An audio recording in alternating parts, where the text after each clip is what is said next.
যুক্তরাষ্ট্রের আলাস্কা অঙ্গরাজ্যে একটি যাত্রীবাহী উড়োজাহাজ বিধ্বস্ত হয়েছে। এতে উড়োজাহাজটির চালক এবং সেখানে থাকা ৯ জন যাত্রী সবাই নিহত হয়েছেন। এর আগে গত ২৯ জানুয়ারি যুক্তরাষ্ট্রের রাজধানী ওয়াশিংটনে মার্কিন সেনাবাহিনীর একটি ব্ল্যাক হক চপার হেলিকপ্টারের সঙ্গে মুখোমুখি সংঘর্ষে টুকরো টুকরো হয়ে পটোম্যাক নদীতে ডুবে গিয়েছিল একটি যাত্রীবাহী বাণিজ্যিক বিমান। এ ঘটনায় ওই বিমানের চালক এবং ৬৮ জন যাত্রী সবাই নিহত হয়েছিলেন। আলাস্কার পুলিশের বরাত দিয়ে মার্কিন সংবাদ মাধ্যমগুলো জানিয়েছে, বিধ্বস্ত উড়োজাহাজটি ছিল মার্কিন বিমান পরিষেবা সংস্থা বেরিং এয়ারের একটি সেসনা ক্যাটাগরির বিমান। এই ক্যাটাগরির বিমানগুলো ছোট আকারের হয়। বৃহস্পতিবার স্থানীয় সময় দুপুর ২টা ৩৭ মিনিটে উড়াল দিয়েছিল উড়োজাহাজটি। যাত্রা শুরুর ৪৫ মিনিটের মধ্যেই উড়োজাহাজটি থেকে রাডারের সংকেত পাঠানো বন্ধ হয়ে যায়।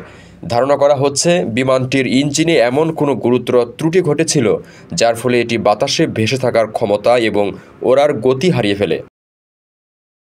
এরপর আলাস্কার নোম এলাকা থেকে ৩৪ মাইল দক্ষিণ পূর্বে মিলে বিমানটির ধ্বংসাবশেষ। সেই ধ্বংসাবশেষ থেকে ৩ জনের মরদেহ উদ্ধার করা সম্ভব হয়। উড়োজাহাজটি যে অবস্থায় রয়েছে তাতে বাকি ৭ জনের মৃতদেহ উদ্ধার করা সম্ভব নয় বলেও উল্লেখ করা হয়েছে।